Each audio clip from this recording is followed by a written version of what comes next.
It's going to be nice, though, I think, getting out of the spotlight and just getting to live my life and do things that I want to do and, not have to sit and I love talking to all of you, but it's going to be nice to not have to sit in front of a microphone, multiple times a week. I really appreciate all of you, but it will be nice to kind of get away and relax for a little bit. As the WNBA is going crazy over her confirmed huge contract in Europe, take a look at how pleased Caitlin Clark is after leaving the toxic society.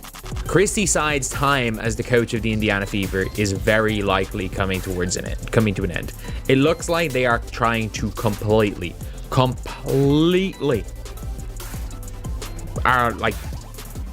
shut it down. What started out as a rumor has turned into a harsh reality, and the league is in such a panic that they have even sacked Christy Sides from the Indiana Fever. There are already so many players heading overseas to play during the off-season.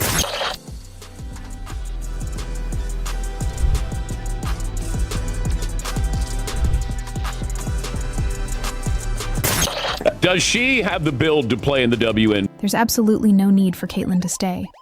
But what are the specifics of her new European deal? The commotion is real, and everything seems to be breaking apart. Let's examine her Nike contract with the WNBA, what will happen with it, and how the legal proceedings will proceed. She's just not built for the physicality of this league. Yeah. And she's not quick enough to get away from the physicality. From the beginning, it was evident that the WNBA should focus entirely on building their future around Caitlin Clark.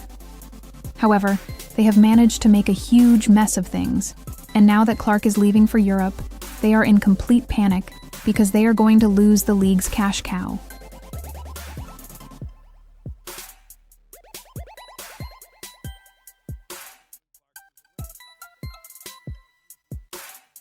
If you're wondering why, let's talk about Caitlin's rookie season.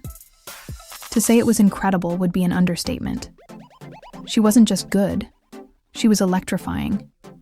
Her three-point shots were coming from a different time zone. Her court vision was ridiculous, and the fans were swarming the arenas. But yes, she will have a target on her back as well. Television ratings that broke records, Caitlin Clark was in full force when she gave the WNBA much-needed attention and brought them into the spotlight, whether they were prepared for it or not. She wasn't just a rookie, though. She was the one who had the potential to take the league to new heights, and they did nothing to appease her. She's been box office, she was the main attraction, and there were so many storylines that's been associated with her. Most recently, the whole thing with her and Cheryl Swoops, even though it really wasn't her. It was Cheryl Swoops and all this. Every time you turned around, there was something that she had to deal with. Behind the scenes, the story was different. Clark was undoubtedly increasing the WNBA's viewership, but rather than receiving the respect she deserves, she was practically thrashed on the court every night as veterans came for her flagrant performance. The league was sitting there with popcorn, watching everything unfold, as if they were unaware that she was their golden goose until, oops, she was gone.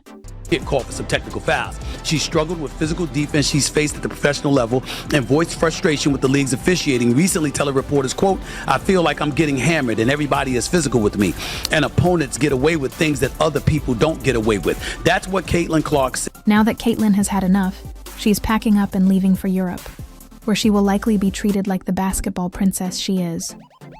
Meanwhile, the WNBA is panicking, wondering how in the world they can manage to keep fans engaged.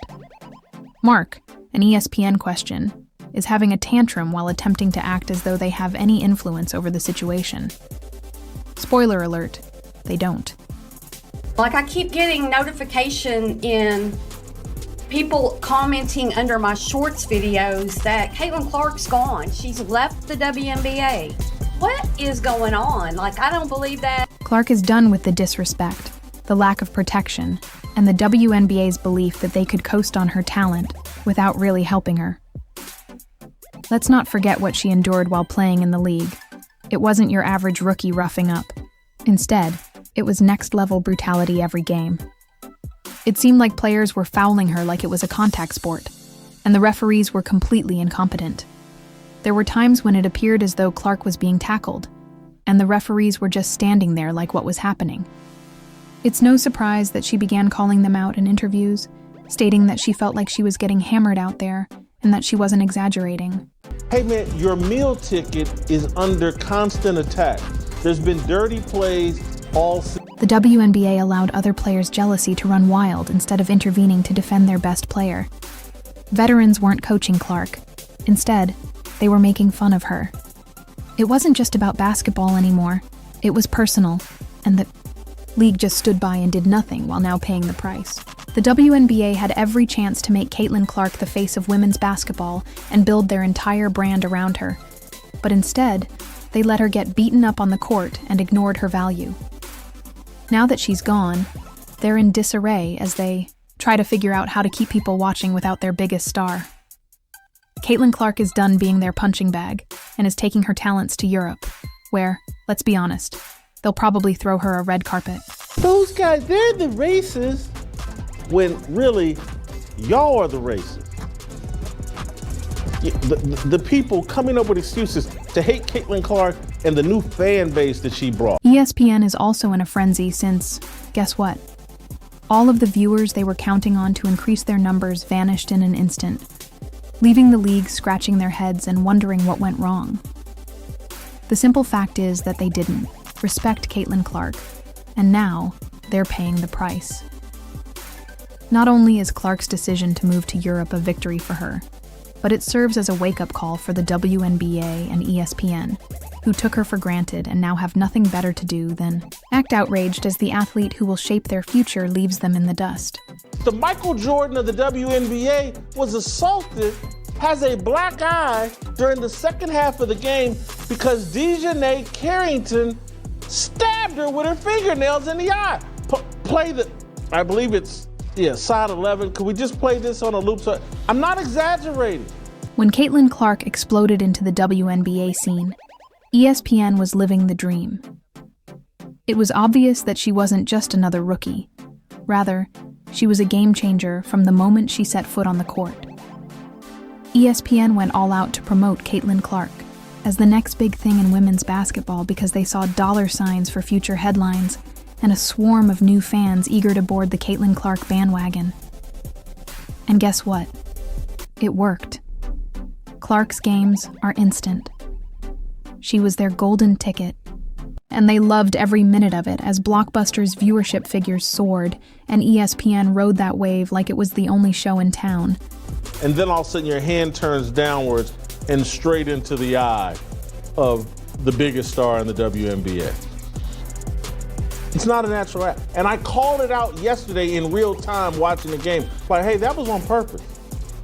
That was not an accident. However, we must not overlook Chelsea Carter's little stunt, which is a classic because after she poked Clark's eye, nearly blinding her for the duration of the playoff game, there was no ejection or actual punishment meted out. It seemed as though the WNBA's Casual Tuesday was the message that the season was open on Caitlin Clark and that no one was intervening to stop it. There was also a stat that came out a few weeks ago that said Caitlin Clark received 17% of the WNBA's flagrant fouls this season, and 80% of those flagrant fouls were committed by the Chicago Sky against Caitlin Clark. Now, this one that we see right here that I believe should have been a flagrant foul was not called that. So there have been cheap shots, there have been hard fouls, there have been other plays that haven't even been called flagrant fouls. Additionally, during her rookie season, Clark was the target of 177% of the NBA's egregious fouls. Let that sink in for a moment. She wasn't just singled out more than anyone else. She was essentially a magnet for cheap shots, and 80% of those fouls were from the Chicago Sky. Carter's shoulder check was just the start. Players like Diamond DeShields took it even further, running her over in a fit of frustration during a game where the score wasn't even close.